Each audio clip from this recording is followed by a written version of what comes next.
Selamat berjumpa para guru di seluruh Indonesia. Saya akan menyajikan aksi nyata modul 1.4 Budaya Positif. Salam dan bahagia. Saya penyaji Ambrosius Kuncoro Pramowisang, guru SMA Negeri 1 Wuryantoro, calon guru penggerak angkatan yang ke-7. Tahapan aksi nyata saya ada 3 tahapan. Yang pertama, perencanaan. Yang kedua, pelaksanaan. Dan yang ketiga, refleksi atau testimoni. Pada tahap perencanaan, ada 3 rencana yang saya lakukan, yaitu konsultasi dengan kepala sekolah, ditunjukkan pada gambar ini.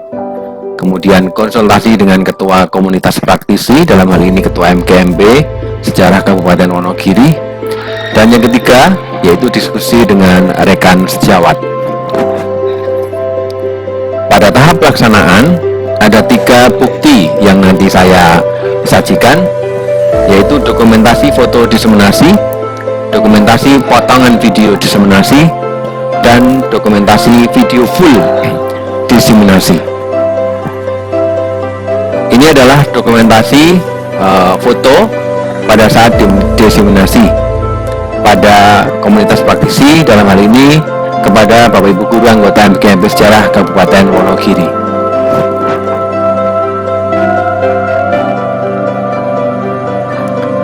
Sedangkan yang ini adalah potongan video diseminasi. Mari kita saksikan bersama.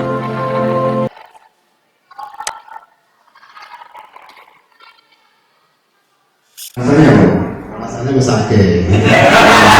Nanti membuka kepala tangan bermuda karena namanya mesake. Mengapa perlu bukannya nih Pak Aku? Belum. Karena teman. Oke. Baca atau membersihkan halaman sekolah dapat meningkatkan disiplin anak. Setuju atau betul? Ada yang tidak. Siapa yang tidak? Hanya ingin mengganti saja, tidak ada yang berbeda. Setuju. Oke. Kebanyakan setuju.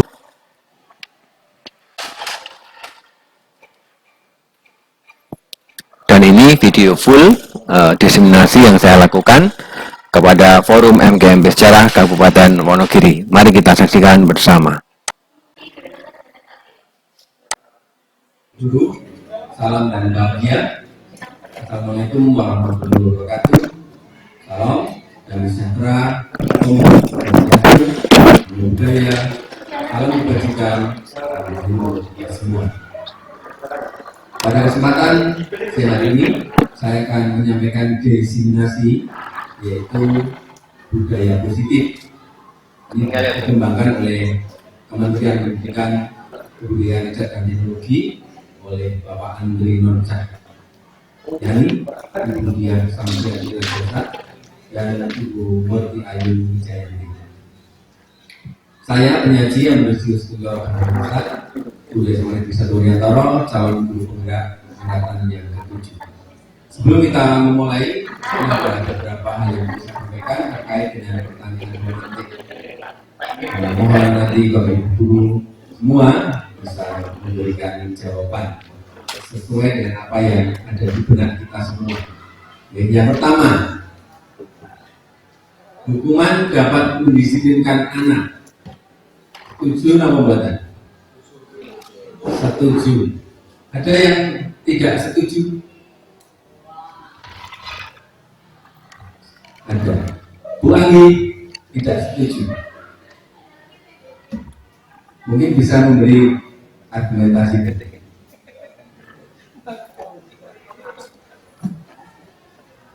Oke, yang penting saya beri pertanyaan memantik dulu. Oke, ya. Yang kedua, pemberian hukuman dengan hal positif seperti membaca atau membersihkan halaman sekolah dapat meningkatkan disiplin anak. Setuju atau betul? Siapa yang tidak? Hanya ingin mengidentifikasi saja, tidak ada yang berbeda. Setuju. Oke, kebanyakan setuju. Yang ketiga, memberi penghargaan dapat meningkatkan motivasi belajar anak. Setuju pembetan? Setuju. Jadi sampai 3 pertanyaan pemantik ini sebagian besar dan kita menjawab setuju. Apakah kiranya itu nanti menjadi hal yang relevan? Ya kita akan tahu setelah kita menyelesaikan bersama-sama. Ya. Topik destinasi kita, maka tadi saya menyatakan ini butuh waktu lumayan, itu ada 6. Yang pertama adalah disiplin positif dan nilai-nilai kebajikan di masyarakat. Yang kedua adalah motivasi dan penghargaan yang dipakai dengan kelas. Yang keempat, kebutuhan dasar manusia dan dunia berkualitas. Yang kelima, restitusi, yaitu 5 posisi kontrol bagi seorang guru. Dan yang keenam, restitusi, yaitu tentang segitiga restitusi. Kita akan mulai dari topik paling awal, yaitu topik pertama, yaitu disiplin positif dan nilai-nilai kebajikan universal.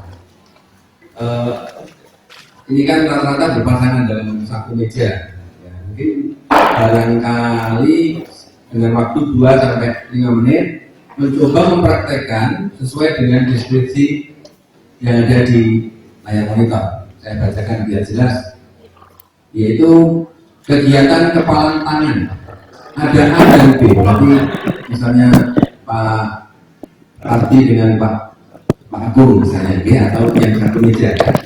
Cobalah secara kertas, tidak perlu menyobek. Yang penting nanti kita merasa di dalamnya ini ada barangnya, ya.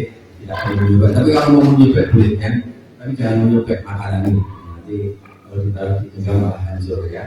Letakkan di dalam satu tangan Anda dan genggam benda atau sesuatu tersebut dengan segala daya. Buatlah kepala semacam ini. Teman Anda, salah satu dari panjenengan, nanti akan mencoba dengan sekuat tenaga dengan berbagai cara meminta Anda memberikan benda tersebut. Bisa membujuk, menghadik, mengancam, bahkan yang paling halus merayu, ya mungkin agak bisa membuat luluh, menyuap, ya apa saja agar dapat membuka kepala Anda. Cobi di antara yang mejanya ada 2 guru mencoba ya. Yang satu menggunakan, yang satu berupaya untuk membukanya. Ya. Coba. Ya. Silakan dicoba. Silakan. Oke, dicoba. Apa dia coba kamu? Mana? Tentang kita mana? Oke, dibuka. Oke, Pak Parti. Saya Pak Parti di tangan. Ya, Pak Parti tadi menggenggam kepala tangan, dibuka Pak Agung dengan gampang dibuka. Alasannya apa? Sakit. Pak Parti membuka kepala tangan dengan mudah karena alasannya sakit. Mengapa perlu dikasihani Pak Agung? Karena teman. Oke. Karena Pak Aditya dan Mas Ilham tadi merasa bagaimana Mas Ilham? Mengapa Mas Pak Aditya tidak dengan mudah membuka? Karena barang berharga. Ya. Tapi lihat, di antara yang mudah membuka dan tidak bisa membuka, itu yang bisa menentukan siapa? Yang bisa menentukan diri kita sendiri atau yang membuat kepala tangan, bukan yang berupaya membuka. Karena tadi ada 2 contoh, yang satu sangat mudah langsung diberikan gitu aja, yang satu harus berupaya dengan sekuat tenaga agar kemudian tidak dan kemudian menjadi lebih terbuka. Apalagi kalau di dalamnya adalah barang berharga, pasti juga akan bertahankan mati-matian. Ya, misalnya kalau di dalamnya itu berupa benar-benar barang berharga, apakah kalau dengan merayu cukup? Kalau yang ibu-ibu mungkin bisa saja jadi ya barang berharga dirayu Pak Parti bisa saja nanti terbuka ya Pak. Ya. Oh betul sakit merayu karena Pak Parti nggak bisa merayu. Oke, ya jadi jelas bahwa siapa yang bisa menentukan keputusan membuka tangan itu adalah diri kita sendiri, bukan orang lain. bukan pihak yang kedua. Kita lanjutkan ya, bahwa disiplin positif itu didasari oleh teori kontrol dari Dr. William Glasser ya. Anda tidak bisa mengontrol orang lain, hanya Anda yang bisa mengontrol diri Anda sendiri, seperti tadi ya. Kita yang bisa mengontrol diri kita sendiri. Semua perilaku memiliki tujuan, jadi pasti juga ada tujuannya. Yang menutup kepala tangan tujuannya apa? Biar tidak diketahui apa yang digenggam. Atau sebaliknya, yang berupaya membuka biar dapat mendapatkan apa yang digenggam. Ya. Realitas kebutuhan tiap-tiap individu akan berbeda. Setiap orang memiliki gambaran pula yang berbeda. Ya, kita nanti akan membahas bagian ini semua dalam bentuk disimulasi dan mungkin cukup kecil kalau dibaca, tapi nanti penjelasannya ada di bagian selanjutnya. Apa makna disiplin? Yaitu berasal dari kata Latin disiplina yang artinya belajar. Disiplin diri membuat orang menggali potensinya menuju sebuah tujuan apa yang dihargai. Namun dalam budaya kita, makna kata disiplin telah berubah menjadi sesuatu yang dilakukan seseorang pada orang lain untuk mendapatkan kepatuhan. Kecenderungan umum adalah menghubungkan kata disiplin dengan ketidaknyamanan, bukan dengan apa yang kita hargai atau pencapaian suatu tujuan mulia. Contoh yang mudah, tadi kalau di pertanyaan pemantik apakah hukuman bisa menyadarkan anak, jawabnya setuju semua, ya. Tapi nyatanya di sini mungkin kita kaitkan dengan makna kata disiplin telah berubah menjadi sesuatu yang dilakukan seseorang pada orang lain untuk mendapatkan kepatuhan, terutama dari siswa kita, ya. Kalau kita menetapkan peraturan itu tujuannya agar mereka mentaati peraturan itu. Tapi kalau ditanya secara individu, ditanya siswanya sendiri, kamu nyaman tidak dengan tata tertib? Kira-kira jawabnya apa? Tidak. Gitu. Mungkin ada yang bisa berpendapat mengapa kira-kira anak itu kalau ditanya tidak nyaman? Atau hampir semua anak gitu ya? Buat sekolah itu kemauan. SMA 1 mungkin juga sama ya Pak ya. Kalau boleh SMA 1, SMA 2, kalau ditanya siswa itu pengennya pasti tidak ada peraturan. Ya, kami hari ini di SMA kami baru kita mulai hari ini itu jam 7 pagi pintu gerbang dikunci. Juga ada yang berstatus di muridnya, mutu atau mati. Muridnya ada yang berstatus begitu, yang terlambat itu, ya, ada yang berat seperti itu, kan? Ya, apa yang ingin kita lakukan ternyata ditanggapi berbeda oleh siswa. Dan itu memang perlu kesabaran, perlu apa ya, kesepakatan bersama dan mereka juga bisa menerima hal itu. Nanti kita akan tahu bagaimana konsekuensi, bagaimana penerapan peraturan itu dapat diterima sebagai keyakinan bersama, tidak semata-mata sebagai apa ya, aturan yang mengikat dan ada hukumannya, misalnya seperti itu. Oke, kita lanjutkan lagi. Nilai-nilai kebaikan universal. Nilai-nilai kebaikan universal yaitu sifat-sifat positif manusia yang merupakan tujuan mulia yang ingin dicapai setiap individu. Nilai-nilai tersebut bersifat universal, lintas bahasa, suku bangsa, agama maupun latar belakang. Ya, terutama karena kita terkait dengan penerapan kurikulum merdeka yang baru, maka nilai-nilai kebajikan yang ingin dicapai oleh setiap anak Indonesia yaitu akan diupayakan semakin mengenal profil pelajar Pancasila, di mana ada 6 hal yang kemudian diutamakan, yaitu beriman, bertakwa kepada Tuhan yang Maha Esa dan berakhlak mulia, mandiri, bernalar kritis, berkebinekaan global, bergotong royong dan kreatif. Yang mengajar kelas 10 pastinya akan lebih paham dengan profil pelajar Pancasila ini, ya. Terus dengan mengaitkan nilai-nilai kebajikan yang diyakini seseorang, maka motivasi dari dalam, ya, dari dalam dirinya akan terbangun, sehingga menggerakkan motivasi dan untuk mencapai tujuan mulia yang diinginkan.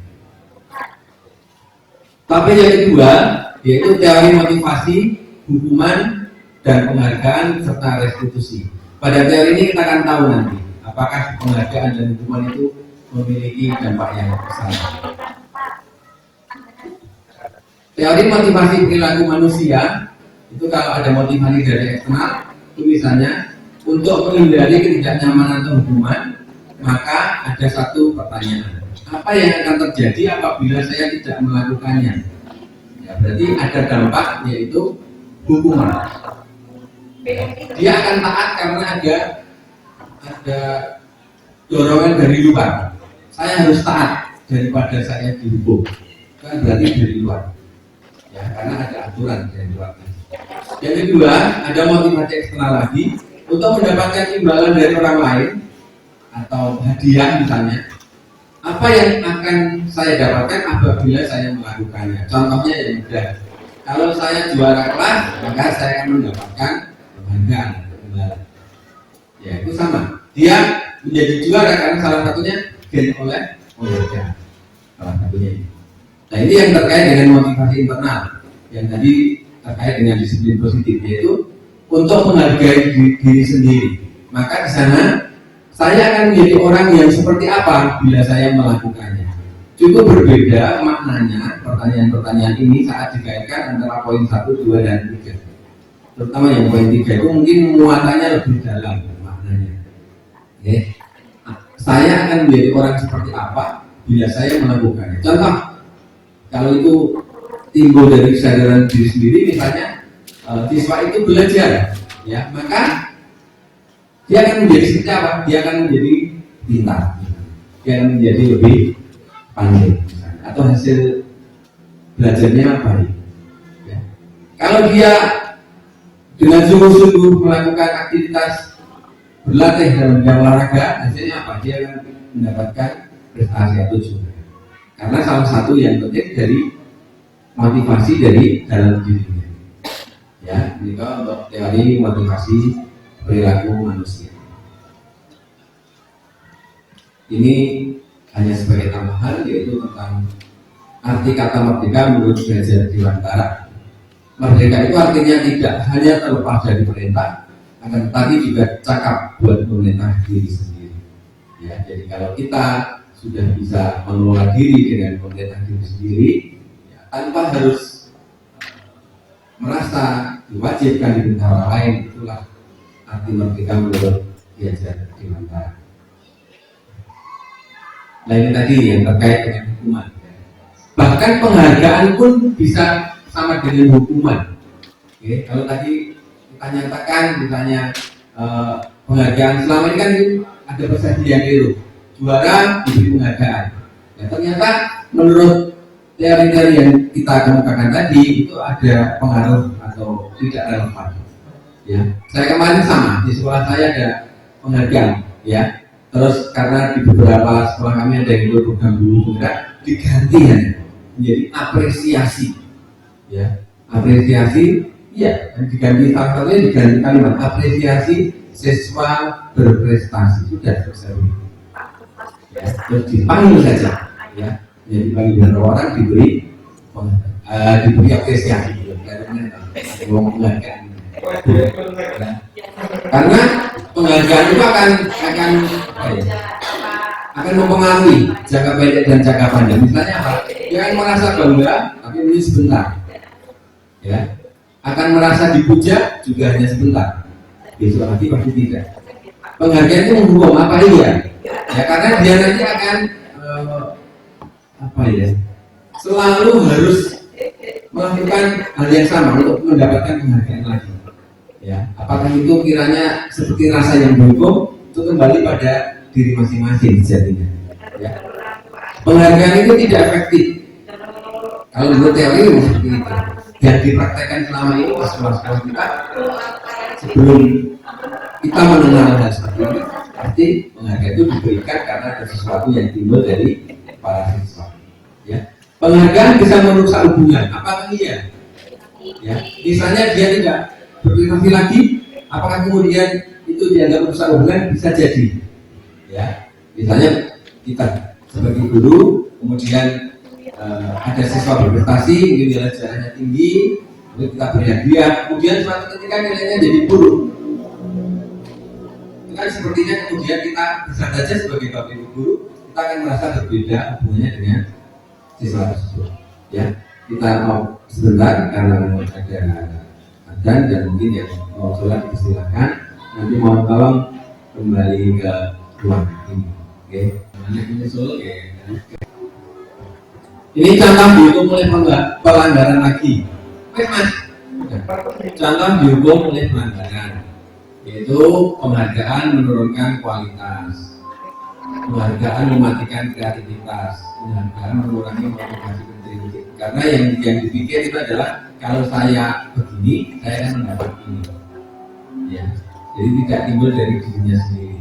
Apalagi kalau informasi ini disampaikan sejak awal. Nanti kalau kamu mendapat prestasi ini, kamu dapat ini. Nah itu termasuk ternyata selama ini itu tidak benar, tidak tepat. Oke. Memang ini agak sulit dipahami juga karena kebiasaan kita selama ini seperti itu. Tetapi kemudian ternyata setelah kita mendapatkan materi ini itu ada perubahan paradigma yang tentunya harus kita ajarkan. Apalagi di kegiatan-kegiatan platform Merdeka Mengajar itu juga ada hal seperti ini. Persis sama sejatinya dengan apa yang saya terima. Bentuk program kebajikan, ya ini yang kiranya yang tadi disebut apresiasi. Itu yang pertama, beri pengakuan secara khusus. Ya, secara khusus itu misalnya secara individu, ya kamu hebat misalnya gitu. Ya itu mungkin salah satu bentuk pengakuan. Ya tingkatkan belajarmu agar semakin baik nilainya misalnya. Ya. Beri pengakuan secara pribadi. Ya, ini kiranya hadir mirip. Beri pengakuan kepada semua murid secara bergantian. Artinya kita berlaku adil. Ya, dalam satu kelas tidak harus kita hanya memuji satu atau dua orang siswa yang kebetulan pada waktu itu paling menonjol. Tapi kita juga perlu memberi apresiasi bahkan yang selama ini tidak menunjukkan kelebihannya. Ya. Kebetulan dia kemudian melakukan aktivitas yang perlu kita beri apresiasi, ya sesuai dengan apa yang dia lakukan. Beri pengakuan secara konsisten. Jadi setiap kita ketemu siswa dalam pembelajaran atau dalam forum apapun, ya konsisten kita beri puji, kita beri apresiasi. Terus fokus pada proses. Contoh pengakuan atau apresiasi kebajikan, ya. Misalnya kita tahu saat menolong murid baru di kelas, saya atau kita yang mengetahui itu menyampaikan kata-kata seperti ini. Kemarin saya perhatikan saat kamu menolong siswa baru di kelas, ternyata rasa empatimu besar sekali.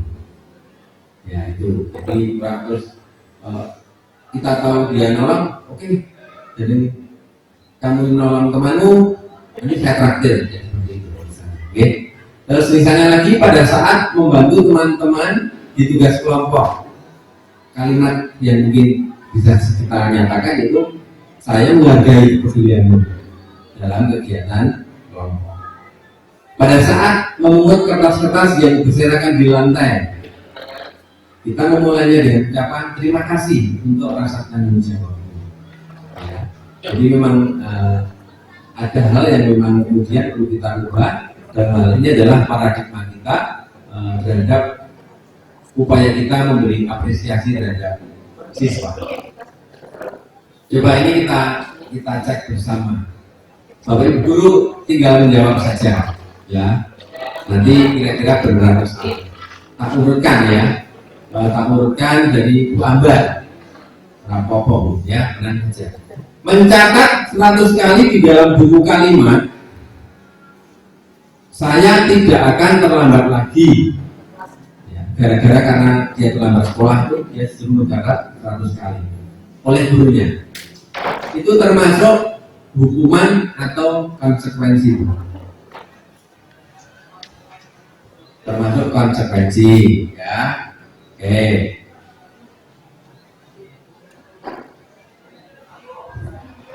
Tak bocori tulisan, biar apa? Editing masalah, ya. Gitu ya. Dan yang kedua, lari mengelilingi lapangan basket 2 kali karena terlambat hadir di sekolah, itu hukuman atau konsekuensi? Hukuman. Murid diminta push up 15 kali karena tidak menggunakan masker di sekolah, hukuman atau konsekuensi?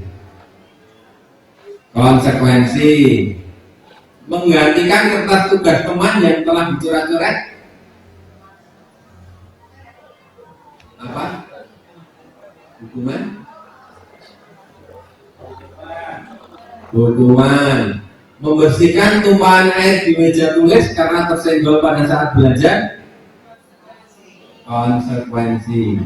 Murid disuruh untuk mengenakan sepatu seharian di sekolah karena tidak mengenakan sepatu hitam. Ada hukuman, ada konsekuensi. Apa ini? Ya kita cek lagi ya. Lari mengelilingi lapangan basket 2 kali karena terlambat 10 menit untuk pelajaran PJOK. Hukuman kita cek ya bersama-sama. Ya. Tolong dipahami bersama. Yang konsekuensi itu bagaimana? Contoh, sama-sama dihukum. Mengapa yang satu konsekuensi, yang satu hukuman? Contoh, murid diminta untuk pusat 15 kali karena tidak menggunakan masker ke sekolah. Itu hukuman. Tapi misalnya larinya diganti. Murid disuruh lari, disuruh push up 15 kali karena terlambat 10 menit untuk pelajaran PJOK. Kan sama nih. Berarti itu konsekuensi. Apa yang kira-kira membedakan?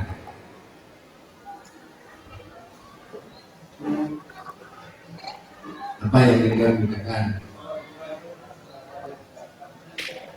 Ya?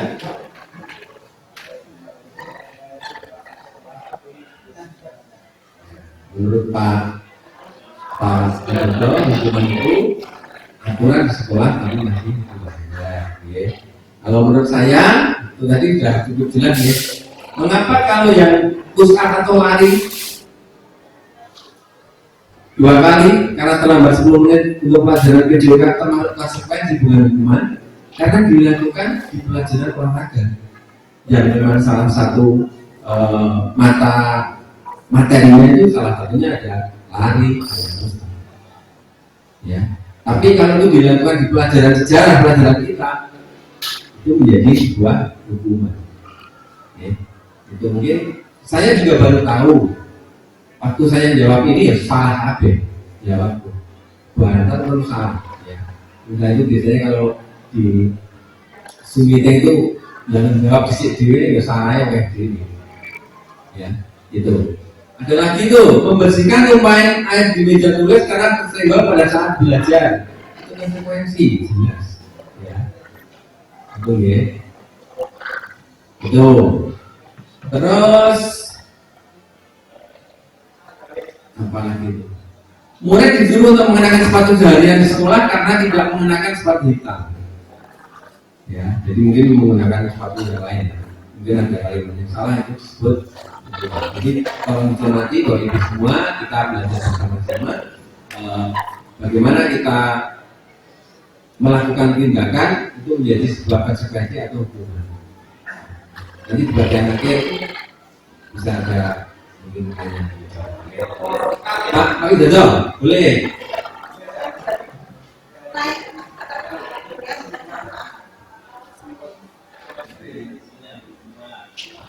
Oke, ya kita harus menyelesaikan materi ini dulu. Karena ini berkaitan terus sama terakhir. Kita akan tahu bersama-sama. Jadi kita selesaikan dulu materi. Oke, kita lanjutkan. Ini sekarang perbedaan hukuman dan konsekuensi. Hukuman sesuatu yang menyakitkan harus terjadi. Murid biasanya merasa sakit hati tidak oleh guru. Oke, kebanyakan sakit hati. Seperti tadi lah. Ya, di SMA saya itu termasuk hukuman atau tidak, makanya jam itu berbalik-balik berlantai selesai. Itu enggak semua. Termasuk ya. Iya, karena sekolah yang lain terlambat, orang ya jam 8 baru bisa masuk. Sudah mati atau mutu. Itu semuanya ya. Tapi nggak ada yang nangkap. Ya nanti diberi ruang diskusi dalam sekolah. Ya. Kalau kita bicara tentang di sini dan detek, kira-kira akan memajukan sekolah.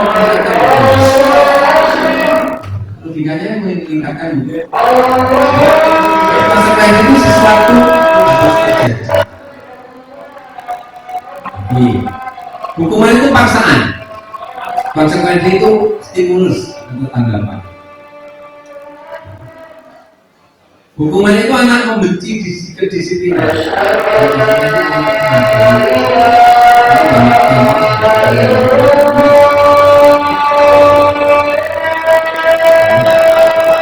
Anak belajar membenarkan kesalahan, biasanya kan begitu. Ya, kalau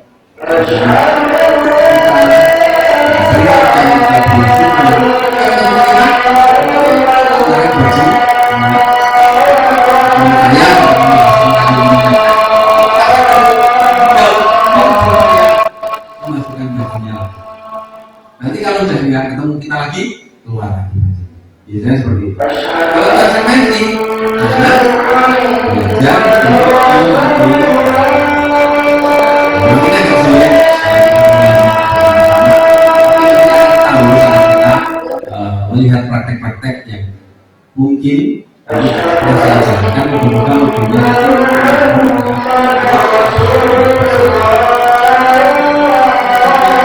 apa itu restitusi? Restitusi adalah proses penciptaan kondisi bagi murid terhadap kesalahan mereka, sehingga mereka bisa kembali pada kelompok mereka dengan karakter. Ini juga merupakan proses membentuk dan murid berpikir tentang orang seperti apa yang mereka ingin menjadi tujuan atau menjadi tujuan mulia, dan bagaimana mereka kalau misalnya kita ajak berdiskusi dengan restitusi, nanti ada tahapannya, ya. Nanti saat kembali ke komunitas ketika di kelas, jangan membawa tidak menyatakan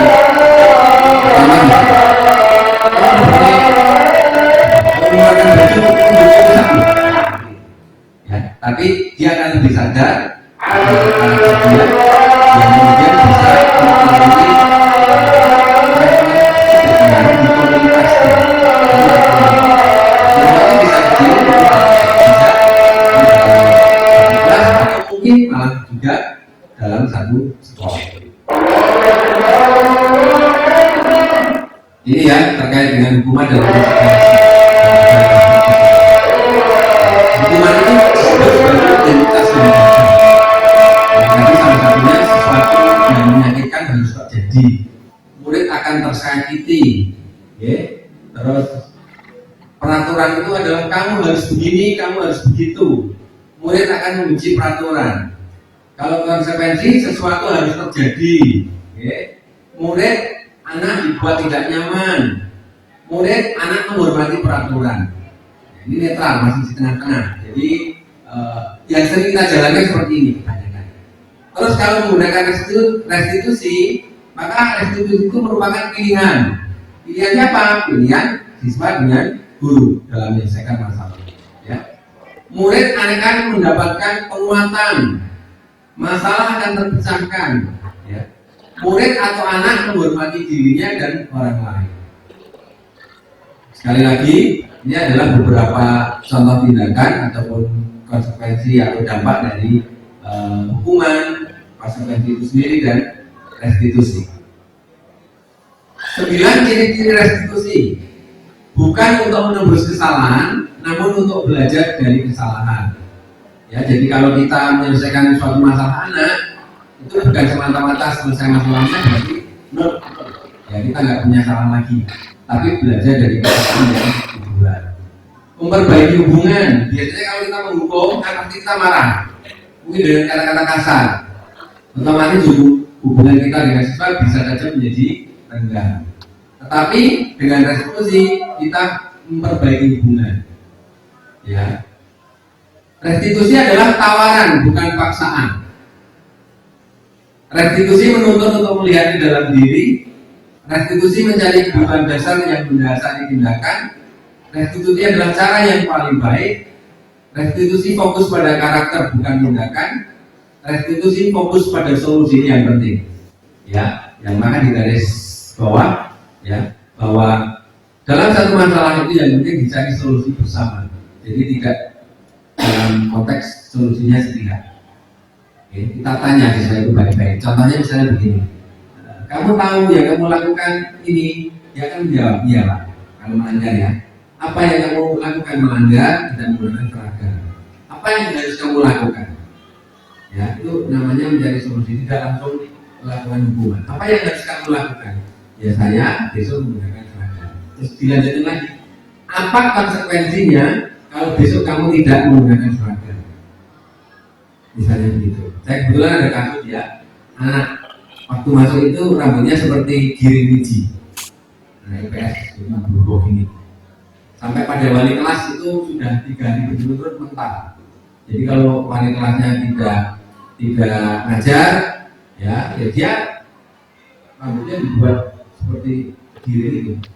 Ya, terus saya panggil, saya WA dulu sebentar ya. Saya tanya begini, Mas, kata beberapa guru rambut itu seperti artis. Aturan sekolah seperti apa toh? Dia jawab, iya Pak. Jawabnya iya Pak, karena memang dibobok. Aturan sekolah untuk yang laki-laki potongannya 1, 2, 3. Nah, jadi lakilah seperti Bapak Ibu guru di sini. Nah, mengapa kamu rambutmu seperti itu? Ya biar keren Pak. Oke, besok tolong menghadap saya. Pas bagi menghadap saya posisinya masih seperti ini. Apa yang perlu saya lakukan agar kamu bisa sesuai dengan peraturan sekolah? Saya besok akan potong Pak. Ya, oke. Kalau besok kamu tidak potong, apa yang Bapak lakukan terhadap kamu? Silakan kalau Bapak mau memotong rambut saya. Jadi yang menentukan memotong dan tidak dia, bukan saya. Oke. Kalau selama ini kan kalau kita ada anak-anak gondrong itu langsung ke kelas bawa gunting, saya juga begitu. Ya, saya itu tukang motongi bencak. Ya, setiap 3 bulan sekali keliling kelas baru. Tapi semenjak itu saya berubah. Kok bukan berarti saya tindakan yang saya lakukan sebelumnya itu dianggap saya malah masih kinerja baik sebenarnya. Mau lagi akan tempat jadi rapi dalam arti versi kita, baru kemudian dia akan merapikannya sendiri di rumah. Tapi dengan seperti ini, dia akan tahu konsekuensinya. Besok berarti kalau saya tidak potong, akan dipotong oleh Pak Gunjang. Maka besok saat olahraga, saya berjalan dengan kelas saya, dia sudah potong. Dan dengan pas, saya sudah potong. Ini salah satunya. Oke. Tapi yang ketiga, yaitu keyakinan kelas. Mengapa itu peraturan sosial? Mengapa harus keyakinan kelas? Mengapa kita memiliki peraturan dan sebagainya bila mulai tentang mengapa kita memiliki peraturan menggunakan masker, mencuci tangan dan menjaga jarak untuk menjaga kesehatan? Mengapa kita memiliki peraturan harus datang tepat waktu pada saat mengikuti pelatihan? Untuk mendukung motivasi dari dalam intrinsik kembali ke nilai-nilai keyakinan yang lebih menggerakkan seseorang dibandingkan mengikuti serangkaian peraturan-peraturan. Contoh keyakinan itu apa? Kita yakin kalau kita menggunakan helm itu akan aman. Itu namanya keyakinan. Kita yakin kalau kita melaksanakan 3M berarti kita akan bersih, akan sehat. Bukan karena dipaksa oleh keadaan. Ya, misalnya mau masuk ke kelas harus 3M, kan dipaksa kan. Tapi kalau sudah yakin saya harus bersih, dia kemudian akan melakukannya dengan penuh kesadaran. Ya. Mengapa kita memiliki peraturan harus datang tepat waktu pada saat mengikuti pelatihan? Kalau kita yakin, ya maka kita butuh bahwa pelatihan itu akan menambah pengalaman kita. Maka kita datang dengan tepat waktu. Bukan karena takut tidak dapat lulus, takut tidak dapat sertifikat dan lain-lain. Okay. Budaya positif ini dimulai dari mana? Yaitu dari peraturan kelas yang dibuat, ya. Kemudian keyakinan kelas atau keyakinan sekolah, yakin bahwa peraturan itu dibuat untuk kebaikan, ya. Itu memang perlu perjuangan untuk meyakinkan anak-anak. sampai dewasa ini anak-anak merasa peraturan kelas itu adalah sebuah batasan yang kemudian ada konsekuensi hukuman. Ya. Terus setelah terbiasa nanti akan tercipta lingkungan positif. Kalau sudah terbiasa setiap hari, maka akan tercipta budaya positif. Ini contoh pembeda antara keyakinan kelas. Ya. Kesepakatan kelas datang tepat waktu, mengucapkan salam, ya itu adalah tata tertib. Menjaga kebersihan sekolah itu adalah tata tertib. Berdoa sebelum dan sesudah makan atau sesudah kegiatan sama itu adalah tata tertib. Kalau di rumah dan sesudah makan. Aktif dalam pembelajaran itu tata tertib. Tapi kalau menjadi sebuah kesepakatan kelas, menjadi keyakinan kita, maka kami guru dan murid yang saling menyayangi, menghargai. Kami murid yang semangat belajar, munculnya dari dalam nih kan. Kami murid yang peduli dengan teman-teman. Artinya peduli itu kalau dikaitkan dengan yang sisi kiri tadi, ya tentunya mungkin aktif dalam pembelajaran itu bagian dari peduli pada teman-teman juga. Misalnya kerja dalam kelompok. Tata tertib tetap ada, tapi kemudian diyakini menjadi sebuah kesepakatan kelas. Moga-moga nanti contoh-contoh yang saya tampilkan akan kemudian menjadi lebih bisa diterima. Okay. Ini lagi coba ada pertanyaan. Selalu kembalikan buku ke tempatnya. Jika keyakinan yang muncul adalah kira-kira adalah tanggung jawab atau apa ya, menghargai peraturan. Nanti kita lihat bersama-sama. Okay? Dilarang mengganggu orang lain. Keyakinannya apa? Gantinya apa? Kalau di peraturan itu dilarang mengganggu orang lain. Kalimat keyakinan kelasnya apa? Nanti kita lihat bersama-sama. Langsung saja deh. Yang pertama, selalu kembalikan buku ke tempatnya. Keyakinan kelasnya apa? Tanggung jawab. Dilarang mengganggu orang lain. Keyakinan kelasnya apa? Menghormati orang lain. Kata dilarang diganti saja, menghormati orang lain. Ya, akhirnya itu menjadi keyakinan. Ya. Hadir di sekolah 15 menit sebelum pembelajaran dimulai. Keyakinan kelasnya menghormati orang lain, berkomitmen. Peraturannya dilarang melakukan kekerasan. Keyakinan kelasnya keselamatan, menghormati orang lain.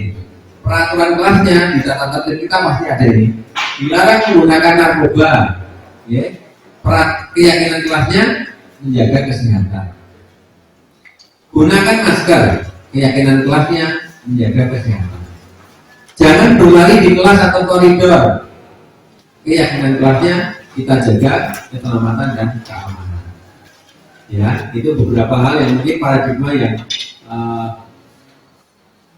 tentu kita akan biasakan karena hal baru semua. Ya. Apalagi kurikulum merdeka memang baru berlangsung tahun ini dan kita memulainya juga banyak yang belum sempurna, sehingga kemudian memang perlu dibiasakan bersama-sama.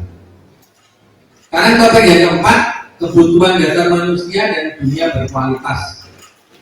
Kebutuhan dasar manusia ada 5, yaitu bertahan hidup, kesenangan, kasih sayang, kekuasaan, dan kebebasan. Penjelasannya seperti ini.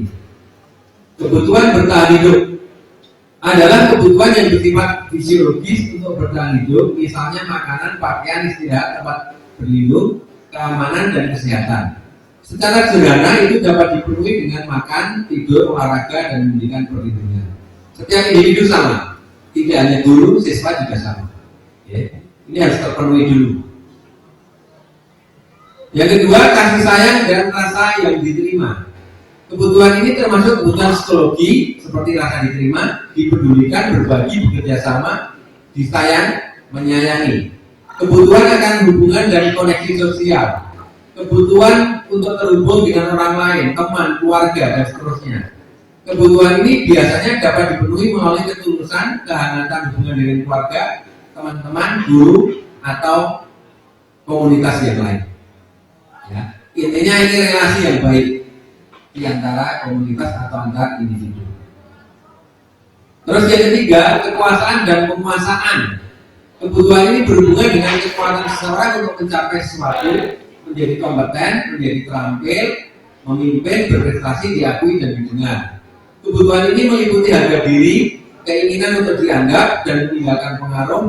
Kebutuhan ini dapat dipenuhi melalui kegiatan-kegiatan seperti proyek, hobi, tugas sekolah yang menantang, kontekstual, relevan, belajar menjadi orang kuat, membuat pilihan positif dan bekerja. Ini banyak dilakukan di sekolah. Sehingga kalau hasil-hasilnya baik itu biasanya akan ada pengakuan ya atas kemampuan yang ditunjukkan oleh para siswa. Yang keempat yaitu penguasaan dan kebutuhan kesenangan. Ya, yang keempat adalah kesenangan. Kebutuhan akan kesenangan adalah kebutuhan untuk mencari kesenangan, humor, bermain, bersenang-senang, bergembira, antusiasme dan tertawa. Ya, menurut Glasser, dengan bermain kita sekaligus mempelajari banyak keterampilan hidup yang penting dan biasanya kebutuhan ini juga dapat dipenuhi dengan menyediakan tantangan, dorongan dan pembelajaran yang bermakna. Ini salah satu filosofinya KHD nanti terkait dengan pembelajaran yang terpusat pada siswa.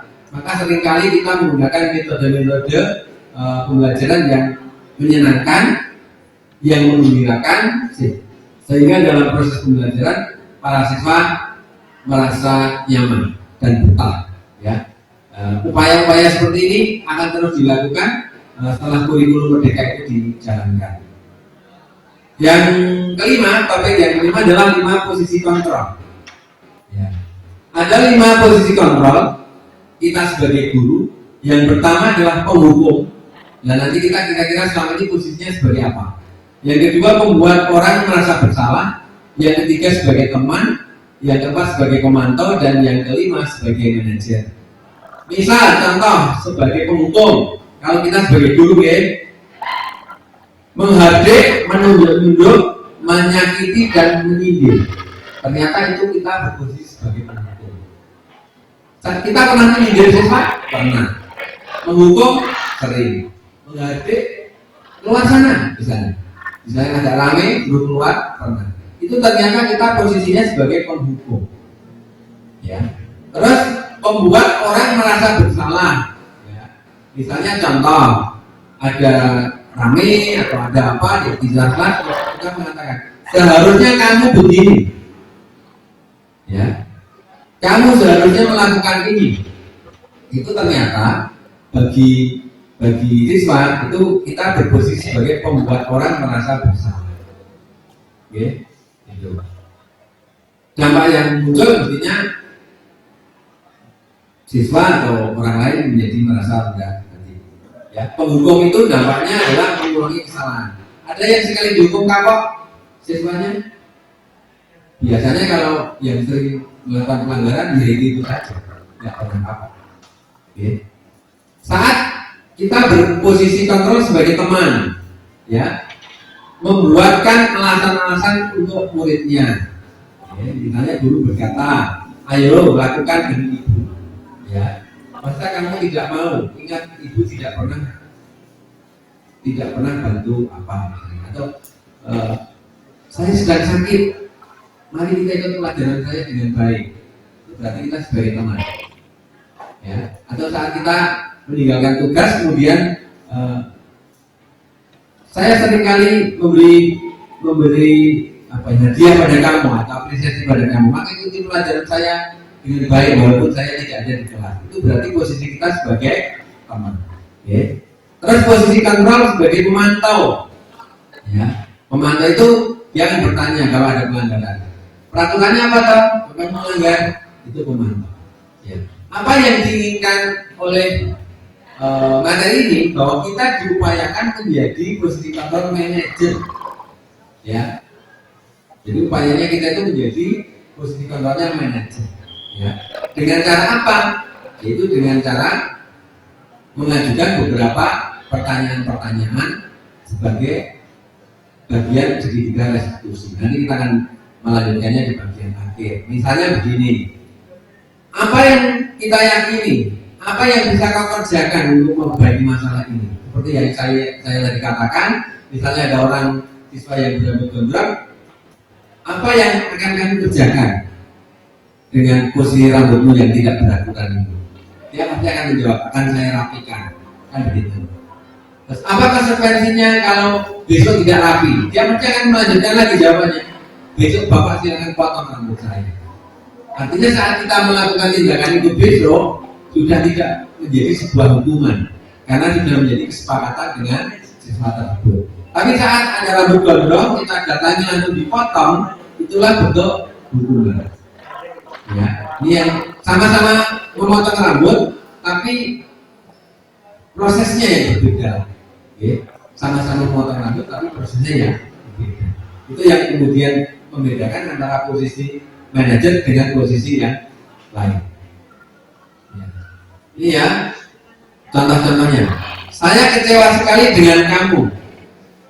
Itu posisinya adalah saya atau guru sebagai pembuat orang yang merasa bersalah. Kamu tidak pernah benar melakukannya, berarti kita sebagai penghukum. Ayo lakukan demi ibu bapak. Itu berarti sebagai teman. Kita pernah melakukan ini semua, ya. Apakah kamu mau mendapatkan pujian hari ini? Itu berarti pemantau. Ya. Contohnya, yang bisa jawab nanti saya berikan apa itu misalnya voucher kantin misalnya. Saya dulu sering begitu. Ya, kalau memberi penghargaan siswa dan belum mengenal modul ini, siapa yang bisa jawab? Untuk voucher kantin 10.000. Saya biasanya buat kertas kecil, saya tulisi voucher jajan kantin Mbak Rini. Nanti saya datang bahwasannya ini nagihnya saya. Dan sekarang nggak pernah. Okay. Bagaimana kamu bisa menyelesaikan masalah ini? Itu posisi manajer. Artinya anak tidak berpikir, berdiskusi. Okay. Kalau bagaimana kamu bisa menyelesaikan masalah ini, berarti kan yang jawab pertama bukan kita. Okay. Gitu. Kamu selalu paling yang terakhir itu penghukum. Mesti kamu pasti begini. Itu adalah penghukum. Ya. Kita pernah melakukan ini semua ya. Kalau saya pernah melakukan ini semua.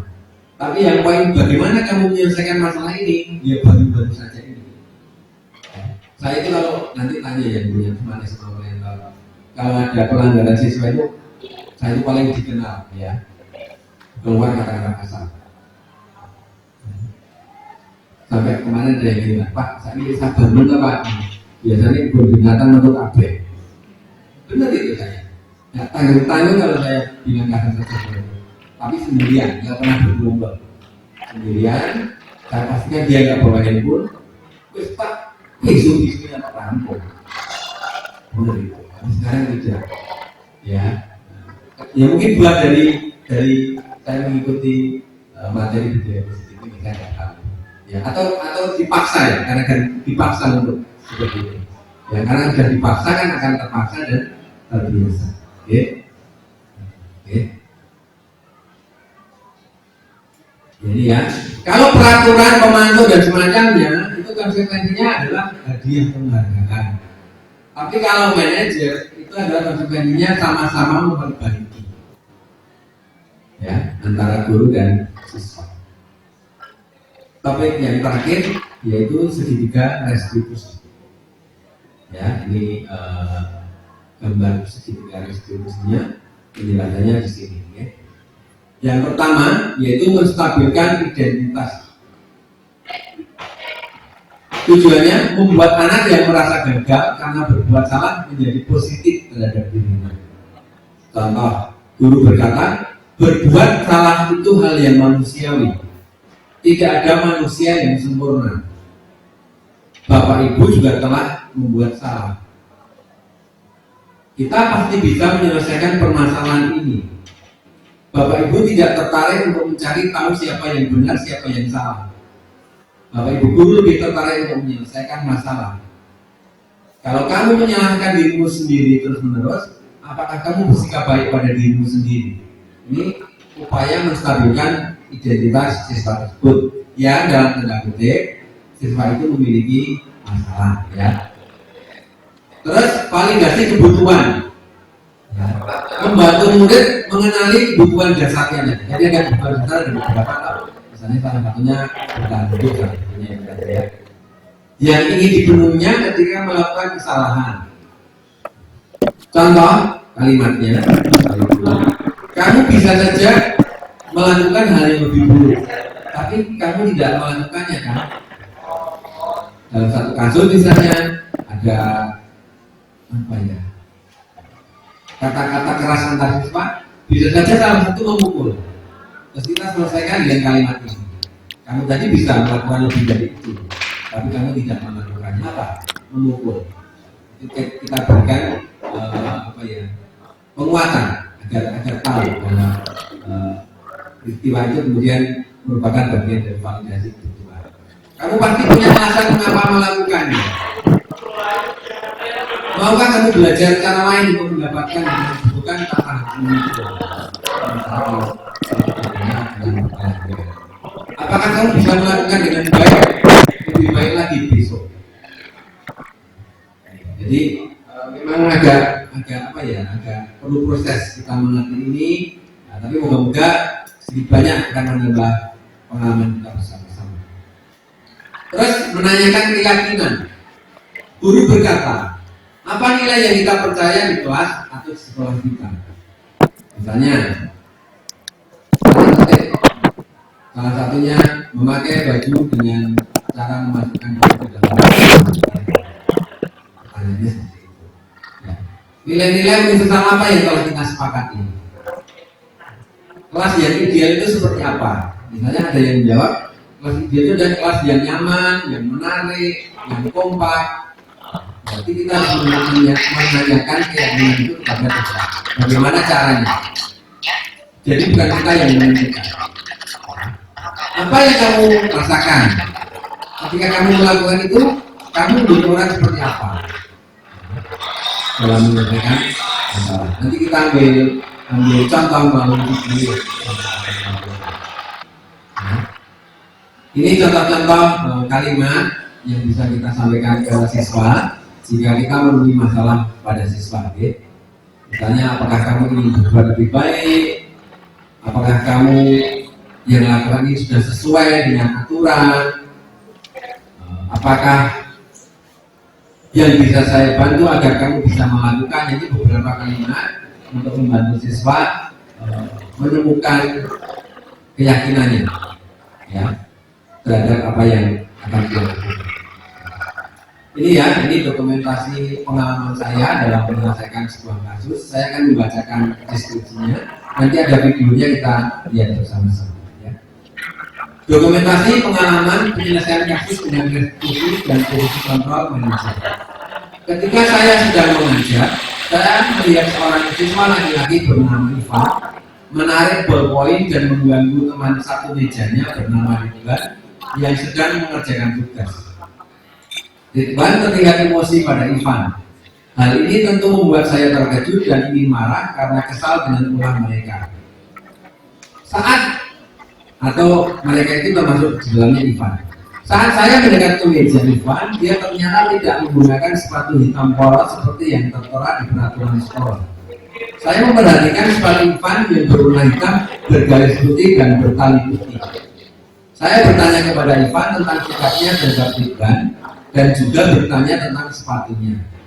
Ivan berusaha menjelaskan bahwa dia hanya iseng mengganggu Ridwan. Dan mengenai sepatunya, dia menjelaskan bahwa saat berangkat sekolah terburu-buru sehingga salah menggunakan sepatu. Saya bertanya kepada Ivan, apa peraturan sekolah tentang seragam warna sepatu? Ivan menjawab sudah mengetahui sepatu harus berwarna hitam polos, namun terburu-buru dan salah mengenakan sepatu. Selain tidak mungkin kembali pulang karena rumahnya jauh sekali dari sekolah. Saya tetap bersikeras pada peraturan yang berlaku dan mengatakan, ya sudah, kamu sudah melanggar peraturan sekolah. Kamu juga membuat gaduh kelas dengan mengganggu temanmu. Salah pula warna sepatunya. Saya mengambil posisi manajer untuk menyelesaikan kasus ini. Jadi tadi ada 4 posisi lainnya, teman, pemantau, pembuku, macam-macam. Kita harus mengambil posisi sebagai posisi manajer. Dalam kasus ini ditemukan 2 masalah, yaitu yang pertama, Ivan mengganggu teman yang sedang membuat tugas. Yang kedua, Ivan menggunakan sepatu yang tidak sesuai peraturan. Dan ini adalah penyelesaian kasus berdasarkan restitusi. Mungkin bisa kita lihat bersama.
Penyelesaian kasus yang kedua.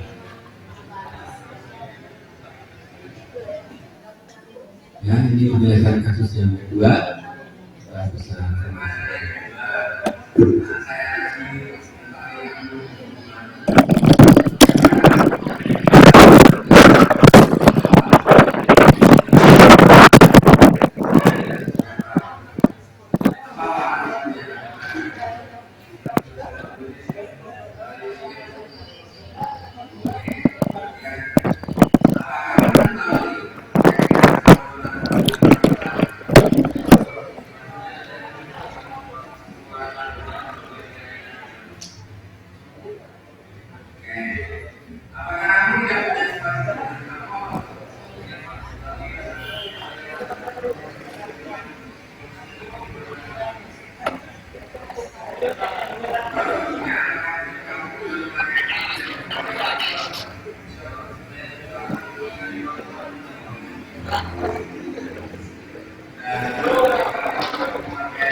Ini testimoni dari anak yang tadi saya ajak diskusi untuk menyelesaikan masalah secara bersama.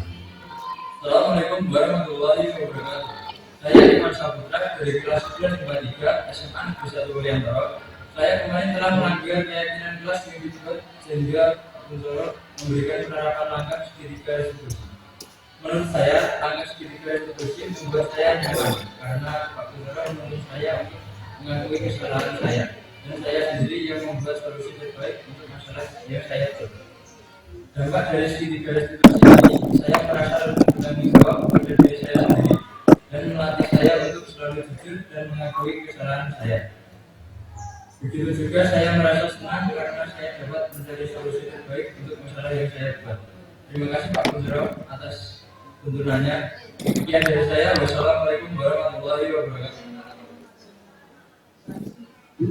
Ya, sebelum pada bagian yang terakhir, mungkin ada yang bertanya.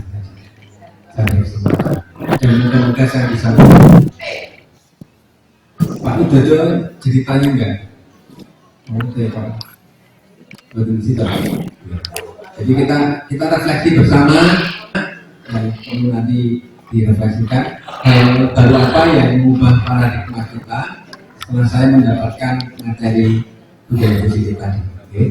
Yang kedua, perasaan apa yang muncul selama mengikuti diseminasi ini. Yang ketiga, peran seperti apakah yang selama ini telah saya lakukan. Peran itu mungkin sama seperti posisi tadi.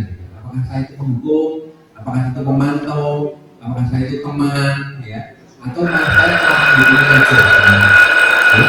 Dan yang keempat, saya akan menjadi guru seperti apakah setelah mengikuti diseminasi ini dan memahami materi ini. Ya. Terima kasih atas partisipasinya. Guru bergerak Indonesia. Sekali lagi terima kasih.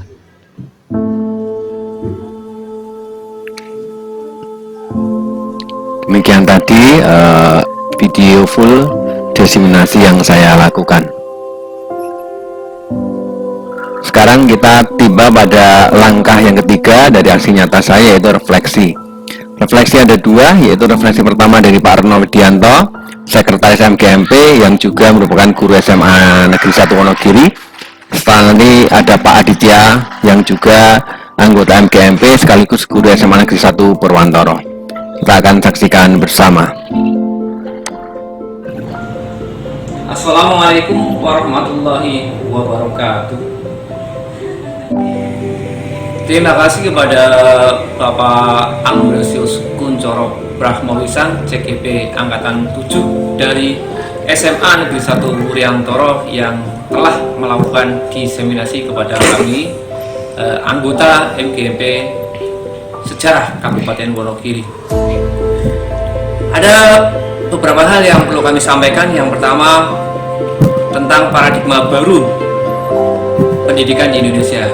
Ternyata selama ini saya salah menilai tentang pendidikan di Indonesia, bahwa kita harus merubah pola pikir atau paradigma tentang pendidikan, di mana siswa merupakan subjek pendidikan. Jadi mengutamakan kemerdekaan belajar bagi siswa sesuai dengan bakat, minat, dan potensi yang dimiliki siswa adalah sebuah keharusan. Sudah tidak zamannya lagi kita berpikir bahwa siswa adalah objek yang harus kita benahi, tapi merupakan individu yang punya hak untuk mendapat bimbingan menuju kedewasaan sehingga memperoleh keselamatan dan kebahagiaan sebagai individu maupun sebagai masyarakat. Yang kedua, perasaan saya setelah setelah menerima diseminasi tadi bahwa Pak Ambrosius itu cukup komunikatif, interaktif, sehingga kami bisa benar-benar memahami materi dari diseminasi tadi. Dan ini cukup potensial juga ya, bahwa tidak semua orang bisa komunikatif sehingga menyampaikan materi dengan jelas, dengan tajam, dan substansinya kena. Yang ketiga, peran saya selama ini di sekolah ternyata harus diperbaiki ya, dengan melihat namanya substansi tadi. Selama ini saya menganggap murid adalah kertas putih yang kita gambar, kita tulis kemauan kita. Ternyata siswa atau murid yang mempunyai potensi yang sudah ada secara alamiah. Dan yang keempat, kedepannya saya ingin menjadi sosok guru yang benar-benar memerdekakan murid untuk menggali potensi, bakat, potensi dan keinginan mereka sehingga mereka benar-benar memperoleh apa yang diinginkan. Demikian statement dan testimoni dari saya. Mudah-mudahan kedepannya Pak Ambrosius Kuncoro bisa sukses.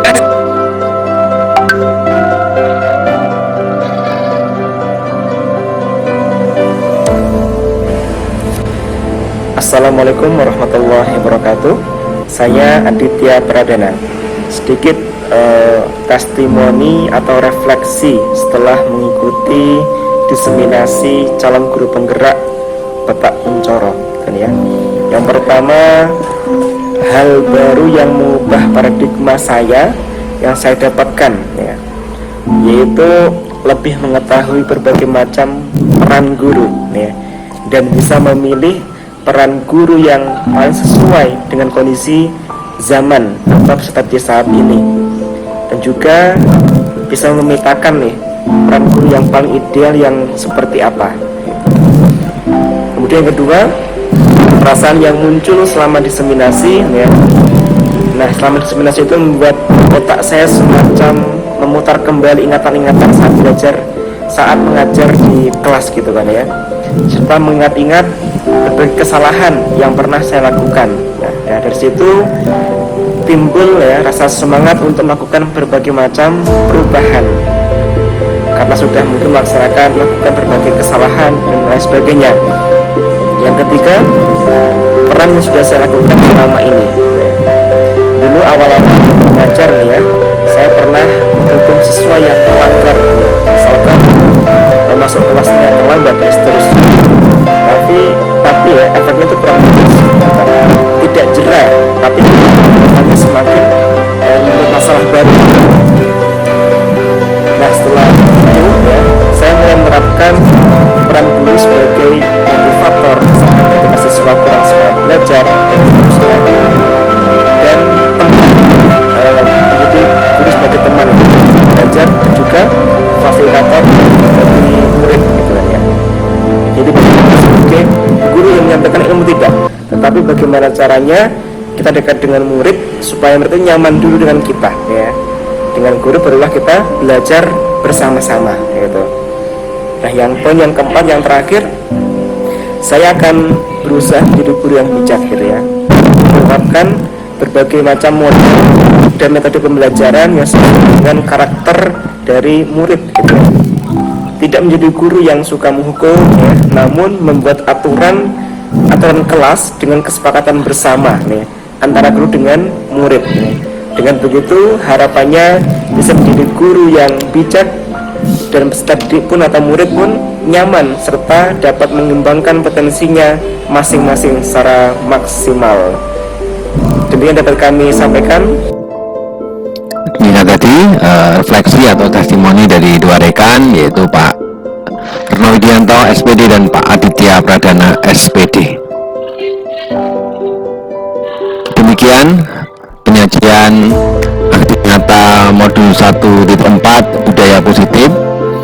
Sekali lagi kami mengucapkan terima kasih kepada semuanya. Guru bergerak, Indonesia maju.